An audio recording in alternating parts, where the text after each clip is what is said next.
আসসালামু আলাইকুম, কেমন আছেন সবাই? আশা করছি ভালো আছেন। Welcome to my channel Shashi's basket.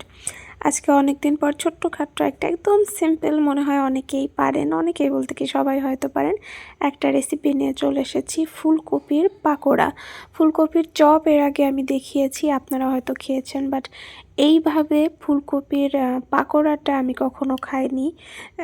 মনে হয় বাসায়ও প্রথমে করছে, বাসায় তো আগে করলে আমি খেতামই না। তো এটাই, যাই হোক, ফুলকপিটা হচ্ছে একটু লবণ দিয়ে একটু সেদ্ধ করেই নেওয়া হয়েছে, ফুল সেদ্ধই বলা যায়।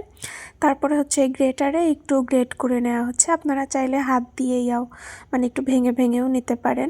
আসলে আমরাও সম্পূর্ণ হচ্ছে হাত মানে এটা গ্রেটারে করতে পারিনি, কারণ হাতে লেগে যায়। তো এই যে দেখেন লাস্টের টুকুন একটু একটু বড় বড় আছে, অসুবিধা নেই, ওটা হাত দিয়ে মেখে নেওয়া যাবে, ভেঙে নেওয়া যাবে। তারপরে হচ্ছে দিয়ে দিলাম চালের গুঁড়ি। কর্নফ্লাওয়ারের বদলে কর্নফ্লাওয়ার আর চালের গুঁড়িটা একই রকম কাজ করে, মুচমুচা, তবে চালের গুঁড়িটাই বেশি মুচমুচা হয়। আর পেঁয়াজ মরিচ যেগুলো কাটা ছিল সেগুলো দিয়ে দিলাম, হলুদ, জিরা আর লবণ, এগুলোর গুঁড়ি দিয়ে দিলাম আসলে। তারপরে এগুলো হচ্ছে একটু ভালো করে মাখিয়ে নিতে হবে। আর হ্যাঁ, এর মধ্যে আপনারা একটু আটা বা ময়দা দিবেন, যেটাই দিতে পারেন। ময়দা দিলে ভালো হয়, ময়দা না থাকলেও, আমাদের যেমন ময়দা ছিল না, আটাই দিয়ে দিয়েছিলাম। আসলে চটজলদি করা হয়েছে, কোনো প্ল্যান কিছু না, হঠাৎ করেই এটা করা হলো। আমার জন্যই করেছে আসলে, আমি রোজা ছিলাম ইফতারির জন্য, মানে ফটাফট করে বৌমনি বানালো, তো আমি বললাম আচ্ছা দাও আমি একটু হেল্প করি। আমি একটু ভিডিও করলাম, আর সাথে পরে ও নামাজে গেল, আমি নামাজ পড়ে এসে বললাম দাও এটা কোনো আমিই বানাই। পরে হচ্ছে জাস্ট এই দেয়াটাই আমি দিয়ে দিলাম। এই যে ময়দা দিয়েছিলাম দেখলেন, দেওয়ার পরে, কারণ ময়দা না দিলে না এরকম বন্ডিং, কি বলে এটাকে, মানে মাখো মাখো হবে না, তেলে দেওয়ার সাথে সাথে ছেড়ে যাবে।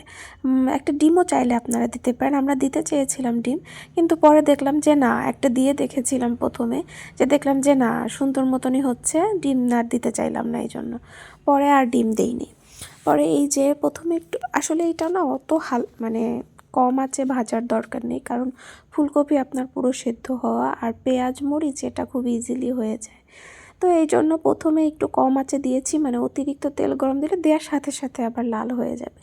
ভাজাটা আপনারা সবাই জানেন, আমি জাস্ট রেসিপি আকারে ভিডিওটা দিচ্ছি বলে এতটা ডিটেলসে বলছি। হ্যাঁ, কেউ এ পর্যন্ত যারা ভিডিও দেখবেন তারা বুঝতে পারবেন, একটা সিম্পল জিনিসই আমি ভিডিও আকারে দিচ্ছি বিধায় আমি এত ডিটেলস বলছি, কারণ তাছাড়া আমি জানি যে সবাই এটা কম বেশি করতে পারেন, আর এখন অনেকেই মাশাআল্লাহ রান্না পারেন।